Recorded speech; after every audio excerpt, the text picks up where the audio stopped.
عورتوں پر نماز عید نہیں ہے، چنانچہ عورتوں پر نماز جمعہ اور عیدین اللہ کی طرف سے واجب اور ضروری نہیں ہے،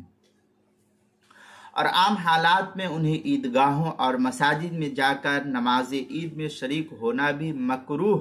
اور سخت فتنے کا سبب ثابت ہونے کی وجہ سے علماء نے منع کیا ہے، اس کو مکروہ قرار دیا ہے۔ البتہ حرمین شریفین میں، حرم مکی اور حرم مدنی میں، یا کسی ایسی جگہ جہاں فتنے سے مکمل حفاظت ہو، اگر عورتیں عید کی جماعت میں شامل ہو جائیں تو یہ صورتحال بھی ان کے لیے جائز اور درست ہے، لیکن مکمل فتنے سے حفاظت ہو تبھی، ورنہ عام حالات میں ان کے لیے جانا جائز نہیں ہے، کیونکہ جب اللہ کی طرف سے ان کے ذمے عید الاضحیٰ اور عید الفطر اور جمعہ واجب ہی نہیں تو کیا ضرورت ہے اس کا اہتمام کرنے کی؟ عورتوں کو اس سے سخت پرہیز کرنا چاہیے۔ چنانچہ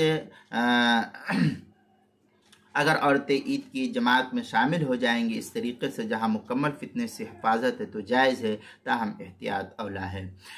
فتاوی ہند میں ہے تجب صلاۃ العید علی کل من تجب علیہ صلاۃ الجمعہ، اس طریقے کی عبارت فتاوی ہندیہ پہلی جلد صفحہ 150، فتاوی شامی جو زکریا بک ڈپو دیوبند کا ہندی نسخہ ہے اس کی تیسری جلد صفحہ 45، اور آگے مزید ہے در مختار شامیہ میں ویکرہ حضورہن الجماع ولو لجمعہ و عید، در مختار شامی جو زکریا بک ڈپو دیوبند کا ہندی نسخہ اس کی دوسری جلد صفحہ 307، کتاب المسائل اس کی پہلی جلد صفحہ 473 پر اس کو نقل کیا گیا ہے۔